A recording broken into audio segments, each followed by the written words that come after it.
Vieš, ktorý vrtuľník dostal prezývku Diablov kočiar? Mil Mi-24 známy v NATO ako Hind nie je vrtuľník, je to lietajúci tank.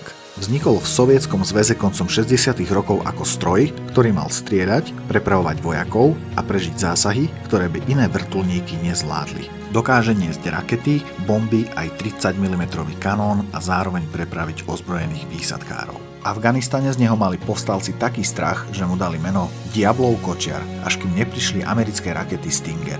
Mi-24 slúžil v 45 krajinách sveta, bojoval v Afganistane, Čečensku, aj na Ukrajine a lietal aj v slovenskom letectve. Mi-24 nie je rýchly ani obratný ako moderné stroje, ale jeho sila, odolnosť a surovosť z neho spravili legendu. V našom e-shope forsage.store nájdeš množstvo oblečenia s motívom práve legendárneho Mi-24.